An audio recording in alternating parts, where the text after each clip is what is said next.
Hello, hello. Thank you for joining me today. This is the Spicy Pecan Podcast. Have you ever had a dream that you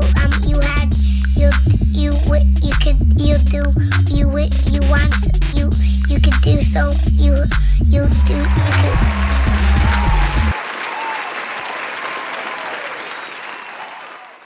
Thank you for joining us on another episode. This is the Spicy Pecan Podcast. I am your host, Nina, and I want to give a warm welcome to my co-host, Liz. Thank you, Nina. You can give us a warm welcome by liking and subscribing if you're watching from the YouTube channel.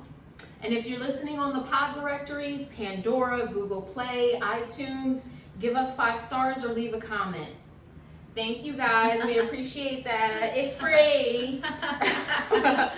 So, on this dreary, rainy day, what is your quote of the week, Liz? So my quote for this week is, "Failure will never overtake me if my determination to succeed is strong enough."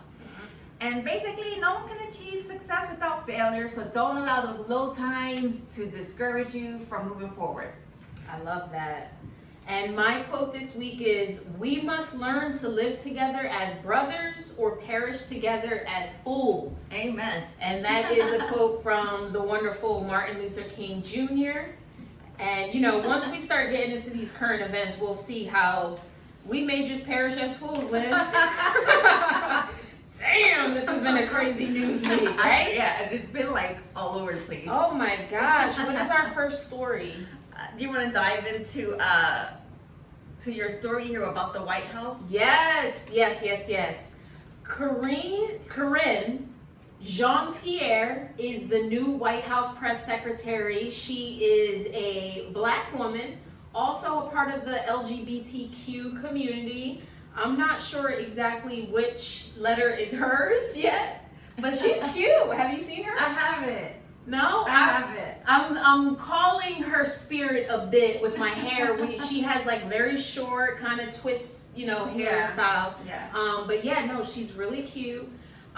So many people had amazing things to say about her. I just wanted to read a little bit.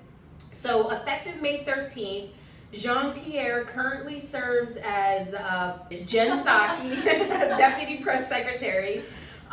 So she is now taking over for Psaki. And she's been working in the Biden administration for the first 16 months. She will be the first black and first LGBTQ full-time press secretary in White House history. So one thing I could definitely say about Biden is that his cabinet is very diverse. Yeah, absolutely. He's got a lot of different types of people in there of all walks of life. She alone is representing 3 groups. You have her representing women, the LGBTQ, and African American community. Yeah. And awesome. that last name, I'm not exactly sure where she's from, but she might be some like Caribbean-ish kind of. It could be. She could be Haitian. Yeah. That would be amazing. Mm-hmm.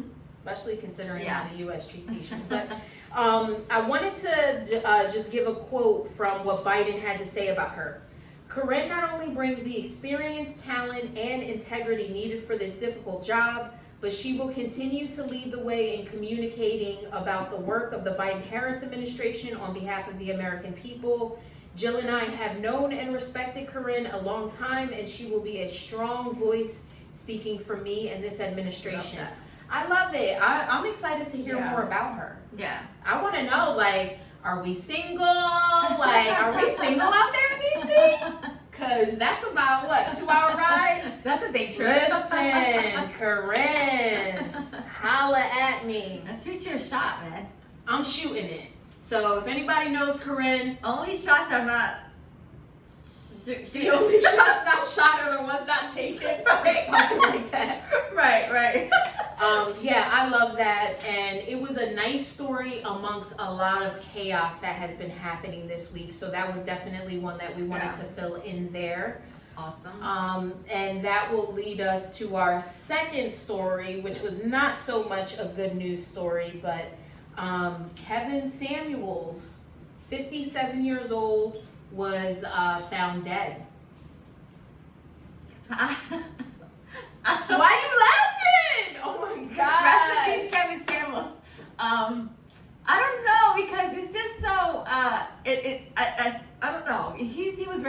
controversial. I don't wish death on anyone. Let's put that first, Rest in peace, honestly.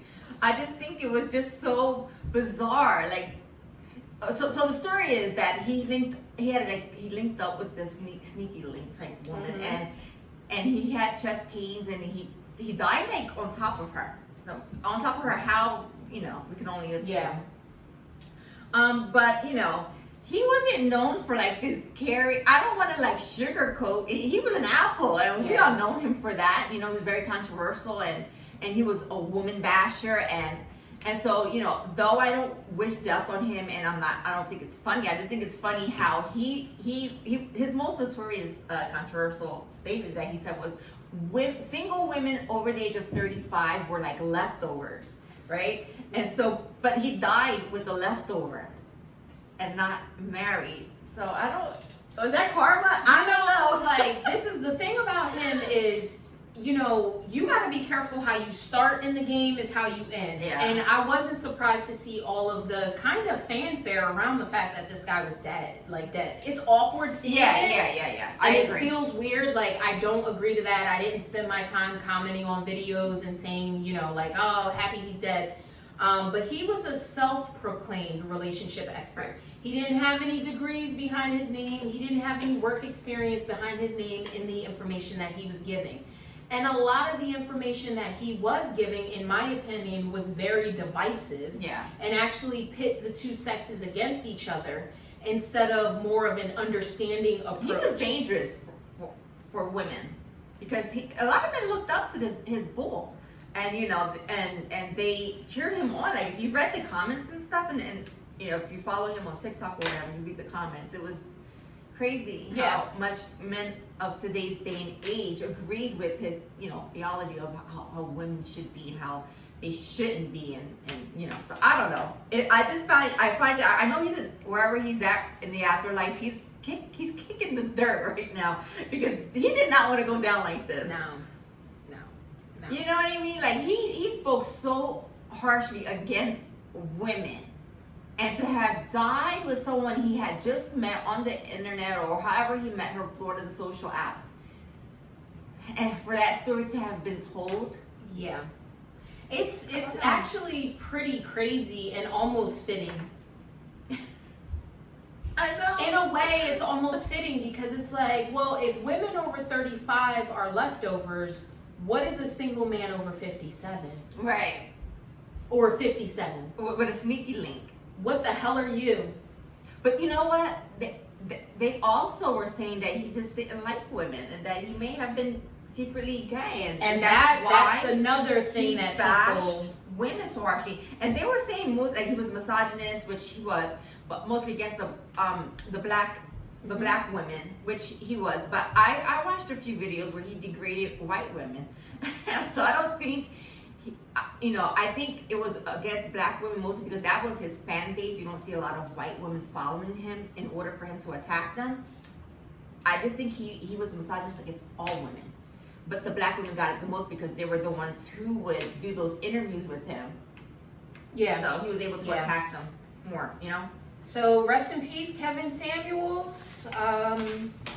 It's been interesting. Yeah, that was I couldn't believe it when I seen that. I was like, whoa, what? And then when they told, when the story leaked on how he passed and who he passed with, I was like, whoa. Yeah.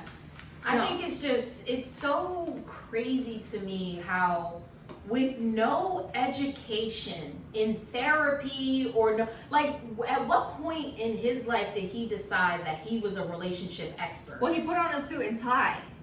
Yeah, and people felt, and that's the thing. Eloquently. He went from going to being a stylist. He was a stylist. Oh, at first. really? He was a stylist into being a relationship expert. So as he's styling people, he was probably spitting his stuff, and somebody was like, "Oh, you need a podcast." Yeah.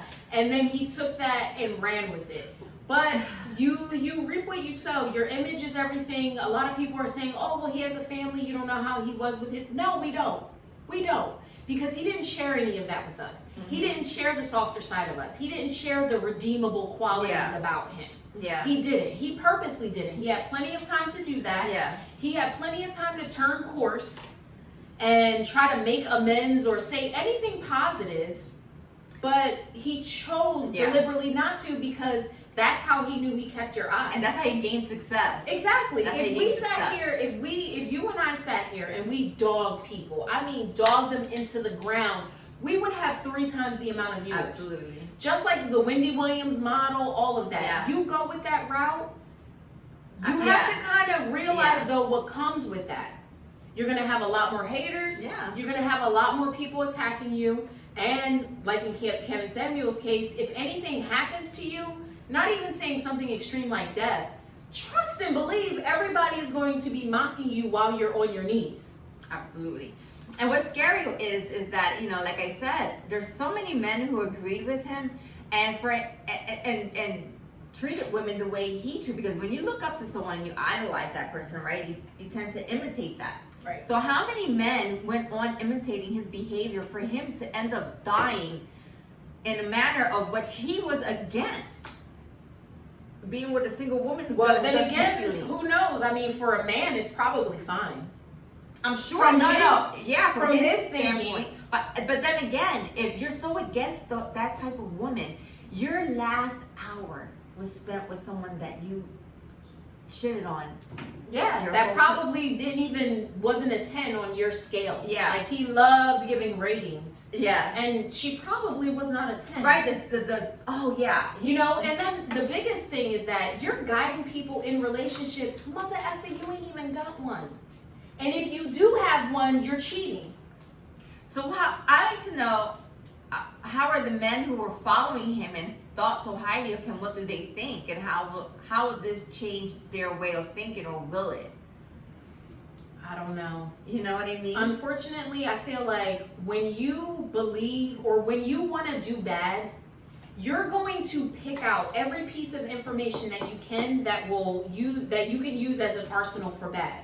So that could mean you taking a Bible verse and flipping it for your good. Oh, yeah. You know what I mean? So I feel like if it's not him, it'll be somebody else like Joe Biden.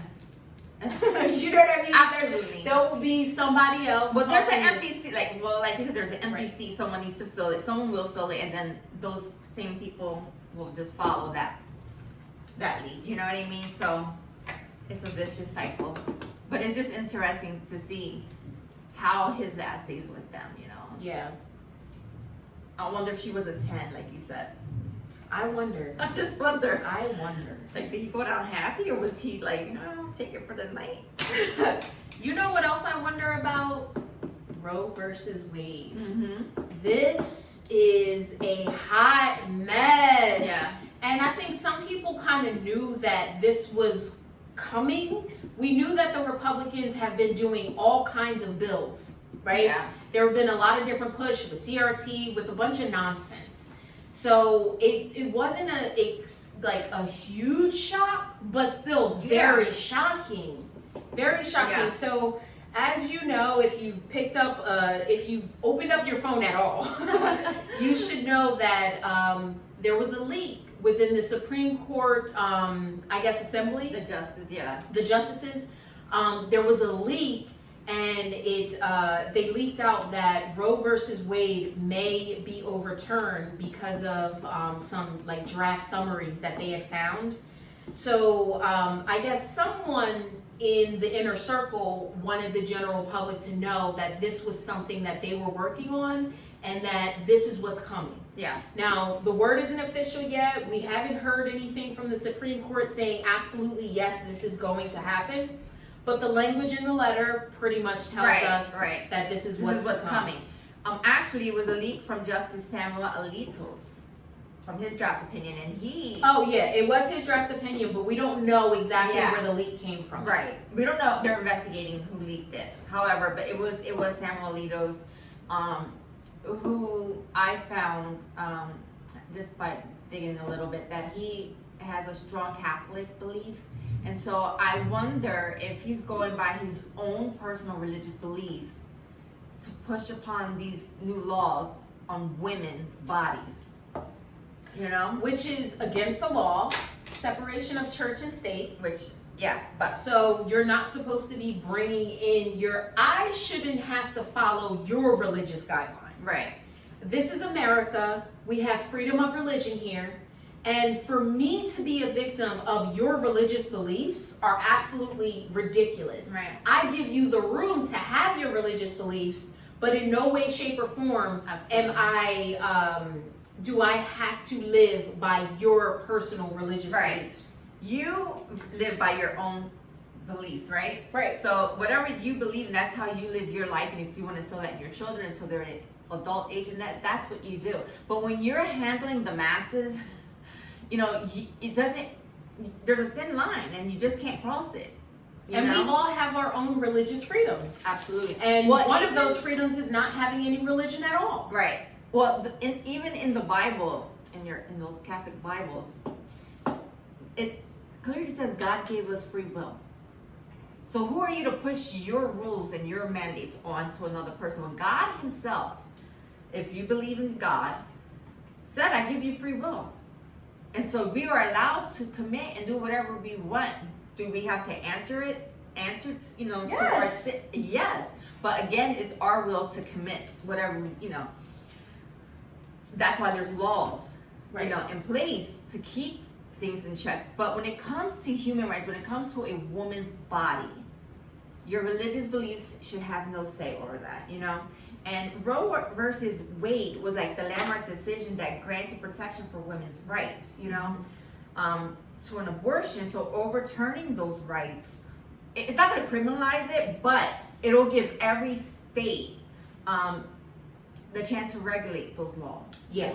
And each state will determine whether it's going to protect and expand abortion laws or if it's going to just completely prohibit abortions in its entirety. So one state might be able to have abortions up to a certain amount of weeks. Another state right next to it, you're not allowed to have an abortion at all. So women will have to travel depending on where they live. So yeah, this is one of those rulings that's considered a trigger law. So once this law is triggered, if they say that Roe versus Wade is unconstitutional and in fact women cannot have abortions, that will trigger not just the states to, like you were explaining, the states to make a decision, but it also will trigger other laws that have used this law as the basis, of the foundation for the argument. So that means that gay marriage bills, that means that interracial relationships, that means that trans rights, some voting rights. There are a lot of things. It's almost like a domino effect. Exactly. And I didn't read the entire letter that came from the Supreme Court. A lot of legalese, I wasn't going to get through that.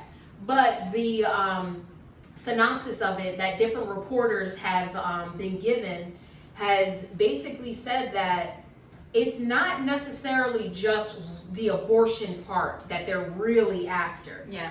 It's everything that has to do gay, trans. Like I said, there were some voting rights. Yeah. This is an attempt this is being described as one of the last kicks of that old white male power. Right. What they're attempting to do, because abortion rights are very popular in this country. I think the statistics said that like in the 20s or 30 percentile of people who are against us having these rights. So what they're doing is they're trying to maintain power even though they're the small group. Yeah. And they're becoming successful. Yeah. And this all started because Trump snuck in so many judges before he left. And people were wondering why. Or they weren't even wondering. People just didn't care. A lot of people don't follow, and they don't understand what's going on. But then you come across, things like this, where your rights are being taken away from you. You're like, oh, wait, I heard something about that. And this is what people were screaming about when they were complaining about Trump. It wasn't just the things that were out in the headlines, the things that he was saying. We knew that they were working on a larger plan. First of all, he did think he was going to win that second term. Roe versus Wade, a lot of these different laws, they were already going to come under attack. And this is what we said when he was running. This is what Hillary Clinton told you was going to happen. Hillary Clinton said that this was going to happen. And now here we are. He's not even in power, but the damage is done. And here we are. Yeah. So the importance of Roe versus Wade is it is the federal. This is the federal guidelines for abortion rights, and this is basically the cap it off, so that states aren't allowed to go over these rights. Right. So this is in place, and this is how they have to follow. So if they remove that floor, that pillar, then they can sneak in whatever they want, and so this is why they're so pushing forward the overturn. Yeah, and if you live in states like Texas and you live in states like Florida, this is a very scary thing. If you live in a state like New Jersey, we're not that worried. Yeah. We're not that worried. More than likely, New Jersey will be a safe haven state where people will have to actually come in and travel here to get these types of healthcare options. And let's not be confused, people. Abortions are not going to stop for people who have the means and access. This damages people who do not have the means and access. Absolutely. And it is a direct attack against middle class and working class women, poor women. Because I read that too. People have resources. Absolutely. They're not going to go without. It's a middle class, and like you said, the people who are in poverty that's going to suffer. And those are the children that end up in foster care. And if you ask anyone who's against abortion, what have they done for the foster care system? What are they fighting for? For their rights, and they have done absolutely nothing. They care about these babies until they find out the baby's trans, unless the baby's black, if the baby is out of utero. The minute that baby comes into this world and that baby goes into foster care, those children are neglected and abandoned. No one cares about them after that. They don't care. But they just want to control and to manipulate the rights of women, and we've been fighting for our rights for decades. So this is just another way of them, like you said, maintaining control and power. And another piece of this that I don't want to go under the radar is that this will trigger different privacy laws that we have in place that were riding on the Roe versus Wade argument. So this could affect some digital privacy laws that we have. Like, this is a big deal. Yeah. And it's going to act like a domino effect. So it's going to be kind of scary to see what happens in the weeks and months to come. But we in it together. I don't know, but they're worrying about fetuses and women's bodies, but we have Massachusetts laws that allow 12-year-olds to get married with parental consent. 12-year-old girls can get married to 14-year-old boys with parental consent. And in the state of California, there's no set minimum age. There's no law banning child marriage. I didn't even know that. Yeah, I did not even know that. There's different states. Other states start at the age of 13 and up, but Massachusetts starts at 12. And California doesn't have an age limit. No one cares about that. No one's concerned about those children who were once in utero, who are now here. They're not being protected. No one cares about that. So why are they so concerned about these children being born? Because once they're born, they're put into the system. They're not protected. Right. They're not protected. My question, this is one of my questions about this. How it is crazy to me that the United States of America even has a conservative Supreme Court. This is the United States of America. If anything, you should be figuring out how we can get more rights. Yeah. Well, I feel like there's a lot of people who, they just don't really understand diversity in people's lives, like the different things and from my job, what I deal with every day on a daily. I've seen so much, and as I do believe in God, and I do consider myself a Christian, but I don't force my personal beliefs on other people. And I've seen women and girls come into my office who were sexually assaulted, victims of sexual assault. A 14-year-old girl who was kidnapped, held against her will, and was raped by multiple men, and she didn't know who the father was, and so she was in, to have an abortion. When you take away those rights, you're taking away the only piece of power that the victim has over the situation. And it's just not fair. There's more to it than just two people who had sex, and now they don't want to deal with their consequences. It goes beyond that. There's medical issues. A woman who may have gotten diagnosed with cancer needs treatment, or she's gonna die, and she already has 4 other children. By terminating that pregnancy can save her. Yes. Some women choose not to, and they choose to give birth and they die because they didn't get the treatment that they need. There's just, or children who are going to be born deformed and bed. Yeah. You know what I mean? And I think we have this image of abortion like it's just a whole bunch of Black and Latino women that are 17, 16 years old, 18 years old, who got in trouble because they had sex with their boyfriend and they weren't supposed to. No. Abortions are mostly had by women who already have 1 child and know that because of their socioeconomic situation, they cannot afford the 2nd, 3rd, or whatever the case. Typically, abortions are happening with women who have already successfully delivered 1 child. Yeah. So it's like the way that we think about it is such a stereotypical way. It's like so all many the stories reasons we've seen in movies and all the things that politicians say, it jumbles our mind and it doesn't allow us to see the actual reality of the situation. This is not something that, most people do lightly. This is not something that most people are doing for kicks or using as contraceptive. That is not the case. Is that a percentage? I'm sure. There's an outlier for everything. Yeah. But for the most part, this is a very difficult decision that a woman should make for herself. If we want to talk about prevention, why are we creating laws and bills around what men do? Right. We don't do that. We don't have mandatory vasectomies for child predators. We don't have any laws on the books. Like the Kamala Harris, that famous Kamala Harris quote that's been going around on social media. Are there any laws that you can think of that legislates a man's body? No. Not one. Not one. Do you think that's a coincidence? No. Women are a 2nd-class citizen in this country still, even white women. Yeah, women in general. Absolutely. And so it doesn't matter, It doesn't matter if it's from 2 consenting people who slipped up and got pregnant, right, down to an assault victim. It's none of your business. It doesn't affect your life in any way, shape, or form. It really doesn't. And this is coming from the same people who were screaming about having to wear a mask. Yeah. Like, from the right. It blows my mind. It blows my mind. We see you hypocrites. I'm calling you out. We see y'all. Yeah. But all right, that's enough of that because my high blood pressure is starting to go. Yeah. Let's jump into the shows. Listen, we actually did. The shows are on regular schedule now. We're on task. We're going to be focusing on 90 Day Fiance.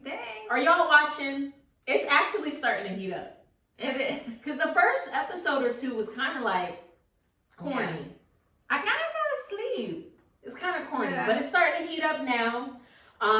What do you think about Guillermo and the redhead? Guillermo and the redhead, because we don't know her name. Does anyone know what the hell her name is? I feel like she's making a huge mistake with this guy. He's young.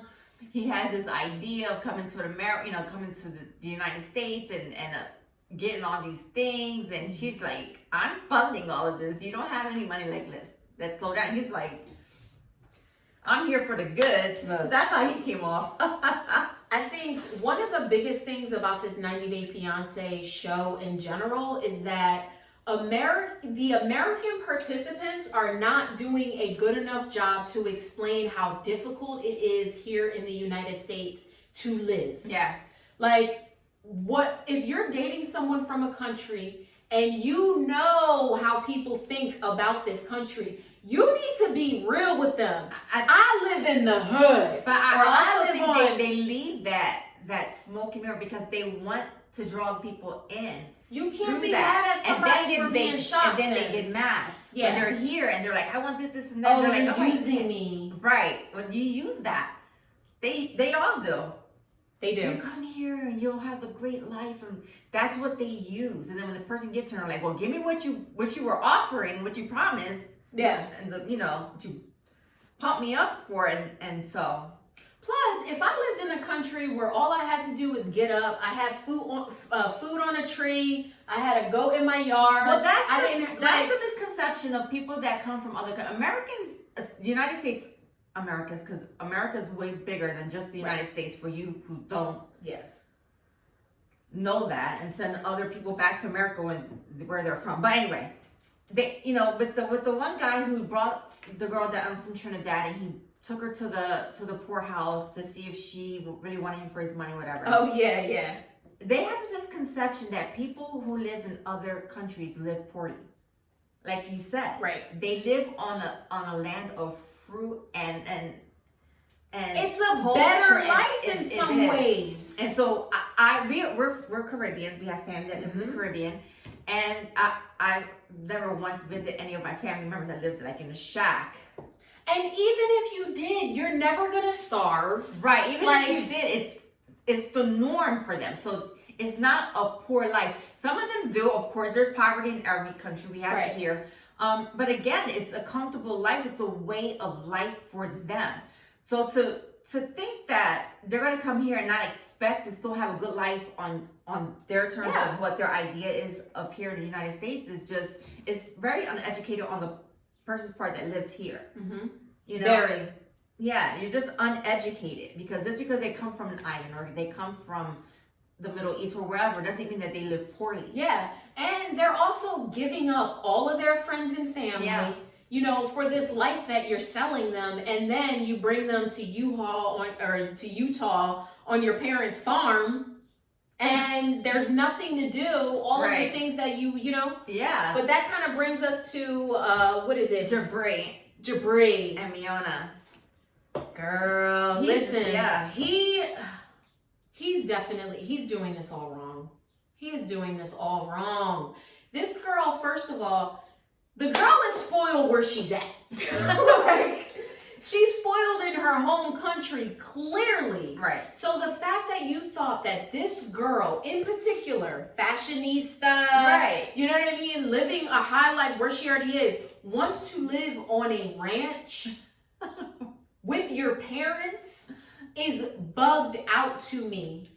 And then he's going to get mad at her and they're going to continue to get into fights about this. And it's like, well, technically, bro, you slowed her down. If anything, you brought her to an area where it's way slower than she's even used to living where she's at. Right, absolutely. But he put on this facade, he has the look of the life that she would want, right? Right. Because he dyes his hair blonde, he wears these clothes, he's tatted. You would think he was from LA or from New York, and he's like lives off this farm where there's no other people around. He's a weirdo where he's at. So, and she's being honest, like this isn't the life I want, So I don't see. She's being very honest. She might come and she might marry him, but will she stay long term? I don't think so. Listen, the funniest line of the last episode was when Mama said it's edible.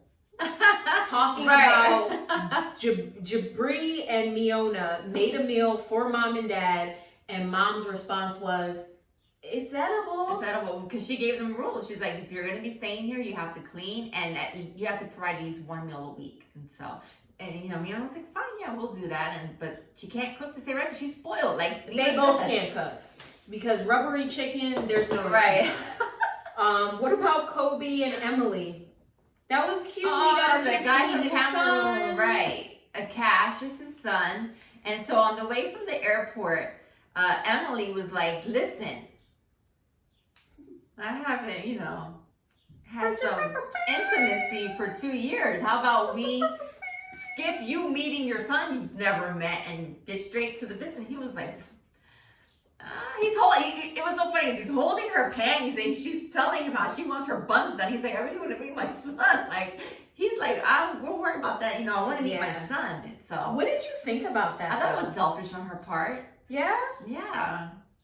I mean, if you know that you're about to go back home and there's not going to be a babysitter in sight, the chances of you being able to actually get away are probably slim to none or very limited. You wouldn't take that opportunity to just get in a little adult time?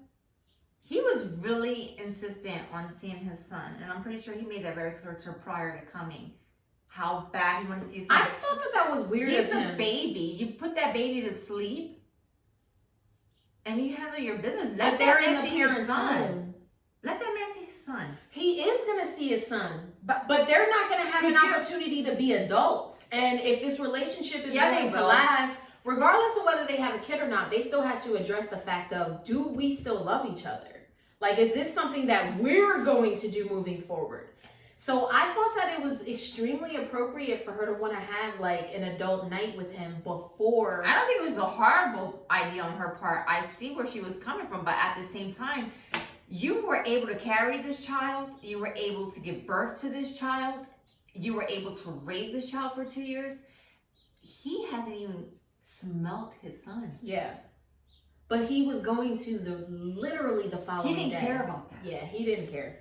And that kind of makes me feel like he's not really that as much He's into probably her. doing what he's supposed to do as a father. Yeah. He's more concerned. You don't know what he was doing in his country. He probably was getting laid left and right. He's not worried about having intimacy with women. He's coming here because he now has a child. He wants to meet him. Yeah. No, as a parent, I agree with him. Let him see his son. We could put the baby to bed and have quiet sex later. I think it was telling for what's to come for their actual relationship. I think it was very telling for Also, what's to come. did you see how she as mothers do, she gained a lot of weight with her pregnancy, which he had even mentioned. He noticed, she mentioned it, so it's a big thing. It was a big difference. Like, she used to be, small, and now she's a mom. She got a mom bod, and so I wonder if that kind of. I think she gained a little more than a mom bod. She gained weight. She gained weight. She gained weight. She So I wonder if that has him taken aback. Like, he has That's used, and that's it what was more like a one night stand with them. Like, yeah, they were partying, young. She's traveling and stuff like that. I'm so sure he they has didn't to think it was going to be reintroduce nothing. himself. They both have to reintroduce themselves to each other, Right? Because that would be awkward. So he's probably just like, give me a second here. Like, She like, you better give me that Cameroonian D. I know she was all about the D, and I'm not knocking her. Hey, get it, girl. Like, I hear you, but you've had that time with your son. Yeah. You were able to. It's not a big deal for you because like I said, she went through all those firsts with him, and she's raising him. Let him get his first. Yeah. His first hug, his first smell, his first. And it was such a cute moment. He was in tears. I mean, it was super cute. Yeah. I still feel like the parents are like, they're gonna be a problem. They're going to be a problem. Because if that didn't win them over, them seeing him break down in tears to see his son for the first time, he has got this big smile on his face. You can tell his heart is genuine. Yeah. He's not coming in there with any type of negativity, attitude like half these people do. So I think that in combination with the fact that their relationship is probably not going to survive. I think when you're bringing someone over and you're, what is it called? The K1. When you're bringing them over on a visa, but you're sponsoring them, Right. that should be your bill, not your parents' bill, right? So she should have her own place to bring him home to, and not into her parents. And she knows who her parents are, so whether they approve this relationship, she knows whether they approve. And or half not. these Don't people put him in that position. You know Half what I mean? these people do exactly that. They move these people into their parents' home. It's wild. How many You're not- couples have we seen listen, over the years that You're do not this? going on vacation, get knocked up, come here, and then I have to sponsor your baby dad. That is not happening. Girl. That is not happening. You will have to be able to you have to make a certain amount of money in order to even sponsor. Mm-hmm. So before you go on vacation and have unprotected sex with strangers and get pregnant, you better be making sure that you looked up the guidelines and that you make enough to sponsor these people to bring them over. Listen, Because Mama Liz is not doing it. that whole, I can have as much sex on vacation as I want to. We don't have to worry about anything. Right. What about Biniam and Ari? I like Our Biniam. homegirl Ari from Princeton. From Princeton, New Jersey. I like them. I'm rooting for them. His family is they're too involved. His sisters are too, like, he's your brother, but he's not your man. Know your place. Yeah, that's true, but if he is a grown man, he needs to act like it. Right. I mean, he sits and watches these girls go back and forth. He's constantly quiet. It doesn't. I cannot stand that. Yeah. I cannot stand that, especially when it comes from men, because men are the first ones to tell you, I'm the man, I'm the leader of this house, I'm the. But you don't want to handle anything. Right. And now he doesn't really have that type of attitude, but I just feel like he tries not to stir he's the a punk. pot. Yeah. He a damn punk, and he's afraid of confrontation. He cowards. I think this from what I see. He's been raised by very strong, overprotective women, right? Mm-hmm. I don't know if there's a father involved or brothers. You see a bunch of women on his side, and they tend to protect him. It's a culture thing, I'm sure. So when the people who he's grown up with now has a problem with the woman that he loves and has the mother of his child that he's going to marry, he doesn't know how, because now he feels like he's stuck in the middle. So how do I tell them to calm down, and how do I protect her from the people that I love? But he needs to find a balance, because he needs to check. He needs to check them. And it's a character flaw in him, because even the fact that he didn't tell his sisters that he was leaving, that is a great indicator of your character. You're literally about to move to another country, and you wait to the very last minute to tell the people who have been holding you down all your life that that's what you're going to do. Yeah. And then you allow these people to believe that some of this is coming from the person that you're with. And that to me is just puss on top of puss on top of puss. He's like, whoa. Like, how do I get out of this? You know what I mean? The girl, she was like, with the wine.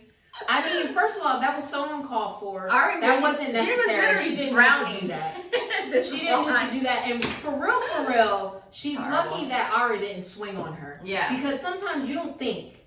And that could have been a big brawl. Yeah. And homegirl is still from Jersey, even though she's from Princeton, which is a very ritzy area. Yeah. But she's still a Jersey girl, and you could have got it. I think she's pretty tough. She stands up for herself for the most part. She holds her own. It's annoying sometimes. Yeah. She does too much. Yeah, she does too much. But I think when you're backed up against the wall and you have a group of people against you, what do you do? Yeah. And also, like, whether you're with a man or a woman, we need to be looking at the people that we partner ourselves with. If the people that you're with are going to stand by and allow their family to totally disrespect you and they do nothing about it, I don't know that that's the type of person that I want to partner myself with. And it will ultimately destroy your relationship. Absolutely, because if it's not the family, it's going to be coworkers, and then it's friends, and then it's always something because you're puss on top of puss on top of puss. Yeah. It is so true, and it does cause Puss a and divide. boots. Yes. So in-laws, respect, like, learn your boundaries. Your sibling spouse is not open game for you all, And they're not your partner. I feel like in-laws like to bully their sibling spouse. Like, oh, if you want to be a part, you'll deal with this. And it's just like, no, fuck you. Yeah. And then you're the bitch because you're standing up for yourself. You know what I mean? I shouldn't have to stand up for myself. Right. We should be treating each other as family. Absolutely. But since I have to defend myself because you're all bitches, excuse my language. It's like if you guys watch Real Housewives of New Jersey, Teresa Giudice and her brother and his wife. Oh my God. You ever want to see this go bad when family they get in the middle of a marriage, they cause problems, and they're constantly saying, we family. But you're not treating this person that married into the family like family. Right. So, look, last week was good.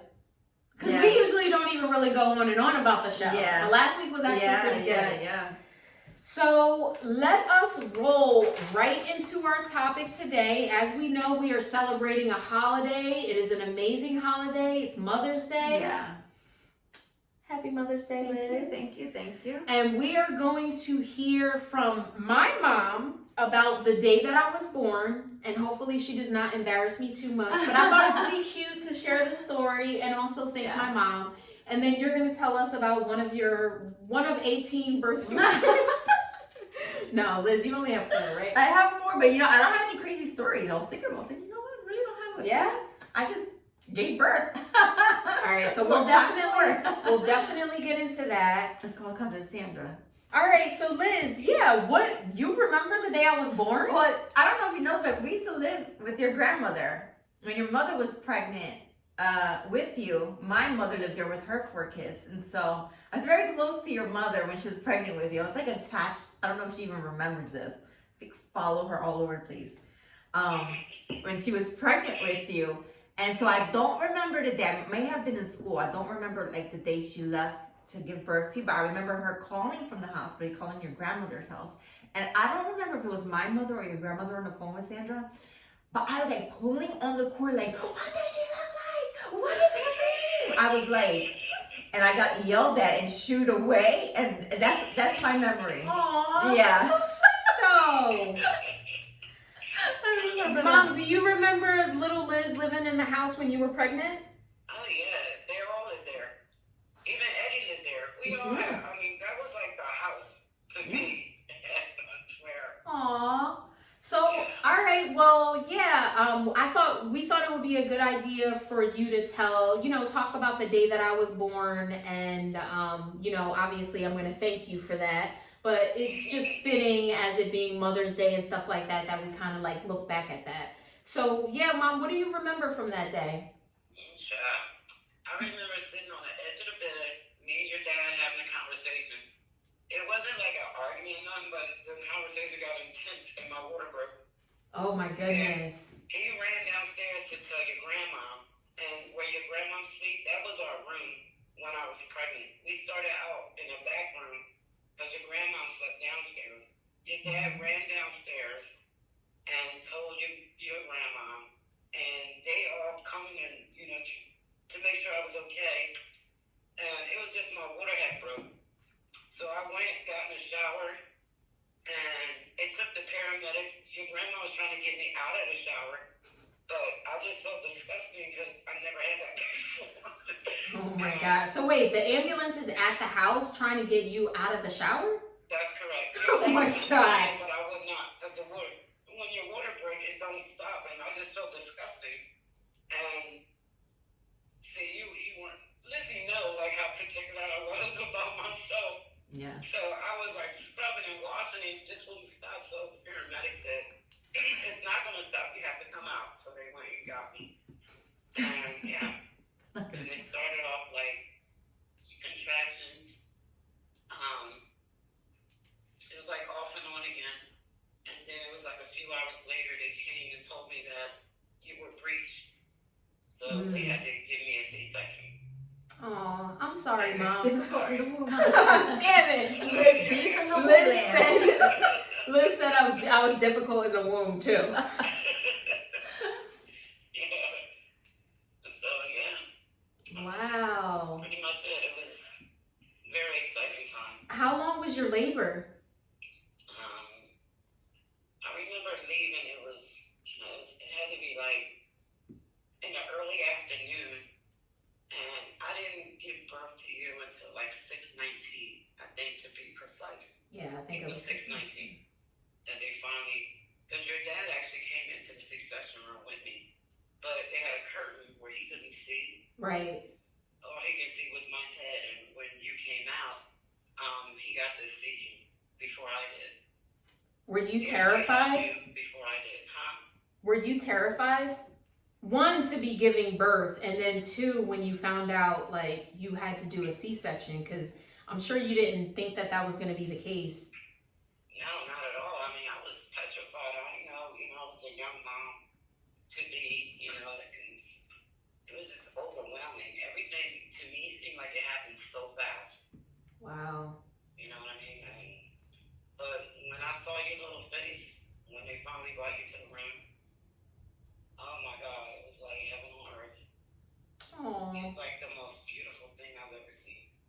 And then I learned how to talk. No, and then they said, well, we're going to teach you how to breastfeed. I'm like, wait a minute, what? I ain't signed up for this.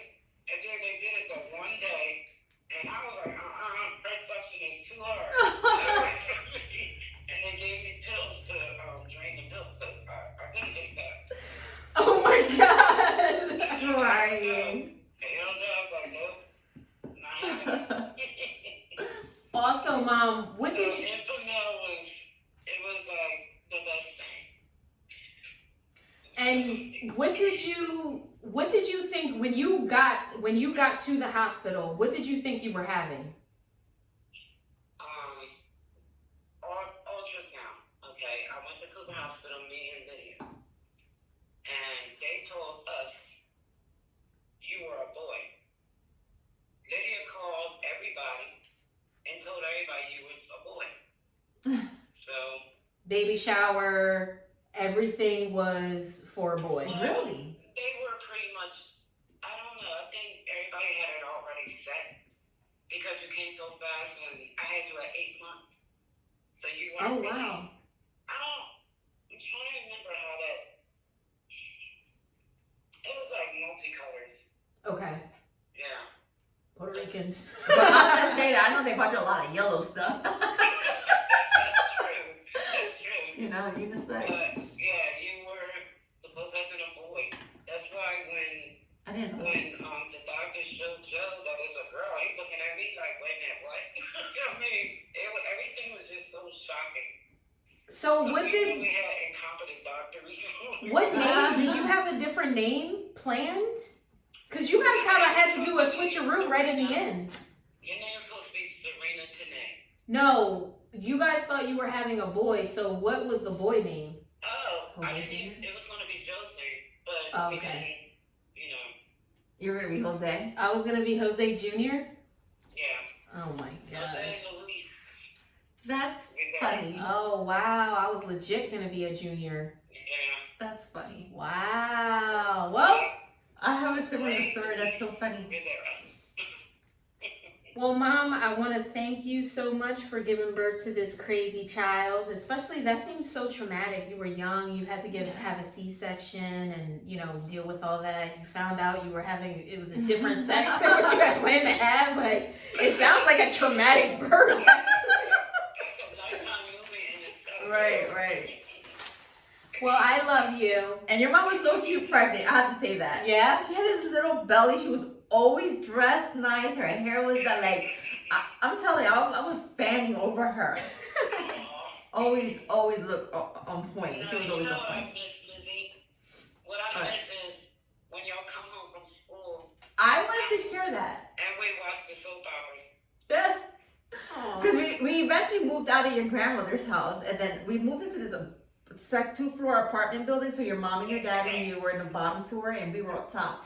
And I was thinking about this, Sandra. My hairs are standing up right now because I was thinking about this yesterday. How I would run upstairs, finish my work, and fly downstairs. So I wanted to play with you. And the first thing I would do was so it was like the living room, the kitchen, and then your bedroom was like in the back, and I would run right past your mom, and she would always be in the kitchen cooking at that time. And I would grab you from the crib, and Sandra, I remember this one time I was upset because I went to go run and grab you, but you were sleeping, and Sandra was like, no, Lizzie, you can't because she's sleeping. And I was so mad. I told my sister that I hated Sandra. They told her that. I was like, I hate her. She always take the baby. But I was like 7. Yeah. I loved Sandra. But then you called me back down to the apartment, and she had this like heart-to-heart talk with me. And I wasn't upset that she found out I talked about her. I was upset that she was disappointed in me. Aww. And I'm 44 and I still remember that. Because I was upset that she was disappointed in me. Sandy a thug. She like, oh no, we gotta talk about Yeah, this. Not my little baby. And I wasn't used to that. Yeah. I got smacked and sent on my way, but she was like, we're gonna have this conversation. Like, you hurt my feelings. Oh. And so I thought, like, I Yeah. still think about that. And I bet her feelings probably were really hurt. Yeah. You know that. Yeah. Absolutely. I remember her braiding my hair and putting the beads because I was asking her.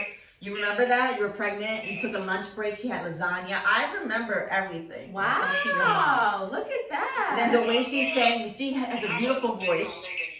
Yes, spaghetti with sugar. and her favorite song was Black Butterflies, and she sang it like no other. So Wow. anytime I hear Black Butterflies, I hear Sandra's voice, cousin Sandra singing it. So, yeah. Oh my God. Aw. Me as a person. Memories. I didn't inherit the voice. You got the Rivera voice, unfortunately. Yeah, unfortunately I got the Rivera voice.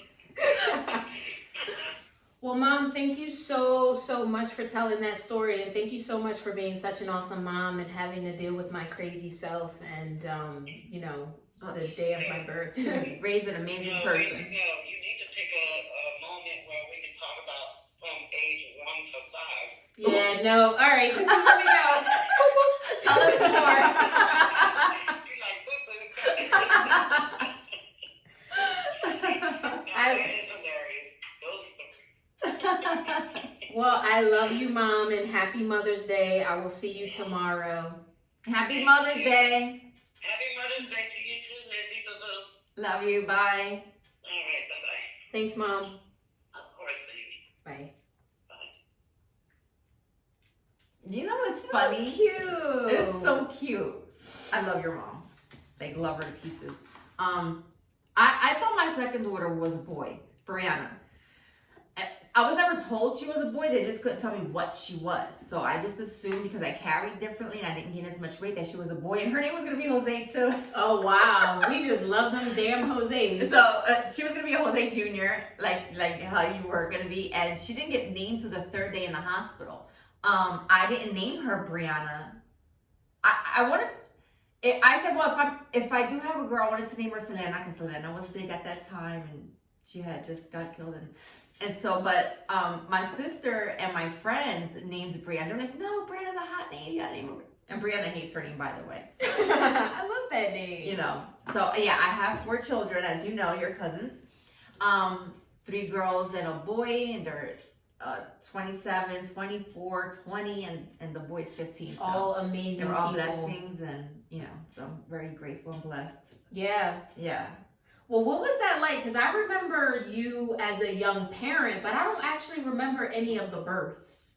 Yeah. What was like, did you have any difficult births or were there any where I don't it was, have any like, crazy surprising? stories. No, Really? I pushed those babies out with like 5 minutes. Like What? I don't have. I swear to you, the labor was long, like 20 plus hours Oh, of wow. contractions and all that. But when it came time to push, I even remember telling the doctor, like, can you wake me up when it's time to push? And so, or they would be like, it's time to push, you're at 10 now, and they would be waking me up. And I'm like, oh, can you grab my legs? Because I can't feel them. And so they would throw my legs up, and there would just be like a couple of pushes, and they would come out. My son, he was broad and he was big. And my father-in-law was down the hall, and he said he could hear me screaming and giving birth to him. He was the most difficult because he was broad. He was he was 9'3", almost 23 inches long. So Wow. the doctors had to do, Yikes. I know me Yeah. and my brother, we were definitely both under 7 pounds. Really? Yeah. My mom said, she just said I was 6? 6 or 7. Yeah. And I think Marcel was the same. So breech is when you're coming out the wrong way, Yeah, right? yeah. Marcel was born with the cord around his neck. No. Yeah, so my mom actually had 2 difficult wow. pregnancies, and she's a very small, petite woman. So that was already kind of be difficult because she is so tiny as a person. But yeah, she had 2 rough. Wow. No, I remember one time that one of the doctors was like, as I'm laying there with no bottom on, and they're checking. They're like, oh, you got nice big wide hips. Those babies are gonna come right out. And I was just like, but it's true. That's that Puerto Rico. But there's a lot of stitches after that though. Yeesh. But yeah, I don't have any crazy stories. I just, gave birth and came home. So what, if you could have anything, maybe not, this Mother's Day, because I'm asking you right now, but if you could have anything for Mother's Day, what do you usually want? I know every mother is a little different.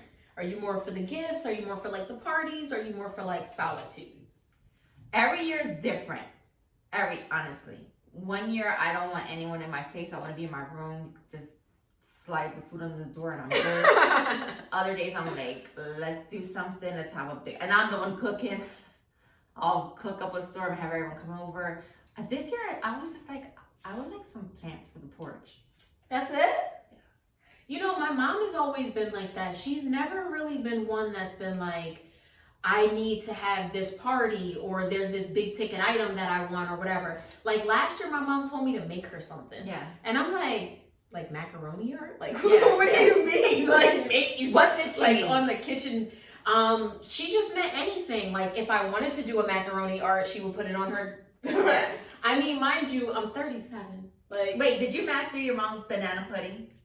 I think I could do a decent rendition. Okay. Yeah, I think I could do a decent. She turned the rendition. family, our family. Yeah. Big on banana pudding. Cousin Sandra's coming to any of the gatherings, and That's always the highly that's what we're requested. asking. Yeah. Yeah, I think I could do a little. I never asked my kids for gifts. Like when they're like, "Well, what do you want?" I'm not like, "Oh, I want this bag." I don't want my kids spending money like that. Yeah, I would appreciate them to come over and just have dinner with me. But if they're like, "No, what do you want? We're gonna buy you something," I would like something that's useful. Like I said, I want plants for my porch, so Yeah. buy me some plants or pots and pans or something simple. Do you ever look at your kids and you're like, "Damn, I can't believe like I actually made that." Well, sometimes I'm in we're watching movies and if all four are there and I feel like there's a lot of people and I'll look around like, oh, I birthed all these people. I made all of these people that are actually in here, and it blows my mind sometimes that there's four human beings walking this earth that I like.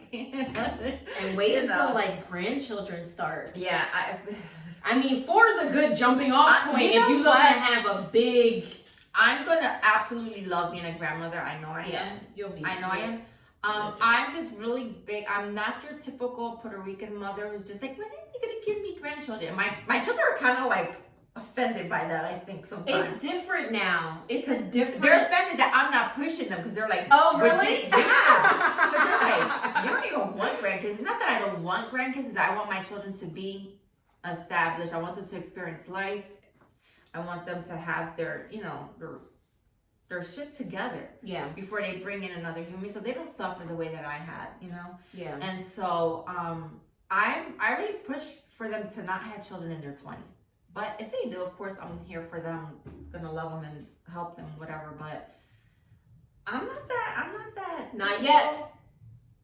When 30 rolls around and you have 1, 2, in the 30s, that may be when that urge starts to kick in, because I know for Sandy, it definitely has already kicked in. Really?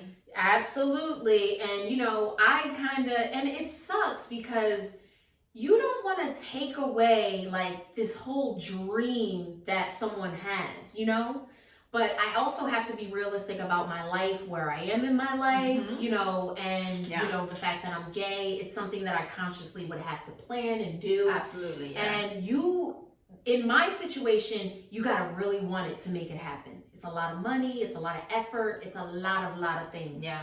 So I don't have that passion for that. I have passion about other things, but not really for the having children. But it's kind of disappointing because, because I'm gay and because of the type of gay woman that I am, my mom didn't get a chance to experience prom. Yeah. And I think maybe it would have been different if she had experienced it in her life, so there are certain things that it's like, I feel like I'm almost disappointing her in a way. Because like we letting her down. live through our children sometimes. Yeah. Right. And also when you have kids, there's an idea that you have in your mind of what they're going to be and what they're going to do. And as they get older, you develop that even more, like, oh, so-and-so is definitely going to be this or that. And, it kind of sucks a little bit but she's totally cool about it. We've had the conversation, I know that she's disappointed, and also she has another kid, which is a male. So grandchildren will happen. I don't think she's disappointed. I don't put that much pressure on yourself. Yeah. Because we as parents have to come to a realization, and we get to it. It takes a while. Because we have to transition from being parents of children to parents of adults, and so our idea of what they should be changes, and then it takes us a moment. We're not disappointed in our children when they don't grow up to be who we want them to be, because you're your own person, right? And you are who you are, and you have to live your truth, your life for you, not for me. And so your mom's not disappointed. You're an amazing person. You're an amazing woman, and I'm sure that, she's not thinking in disappointment when it comes to whether or not you're gonna have children, or I told her to adopt somebody. She don't want that. She wants to be the grandma. Yes. Yeah. Okay. Couple hours here. Right. Couple hours there. Take some pictures and send them back.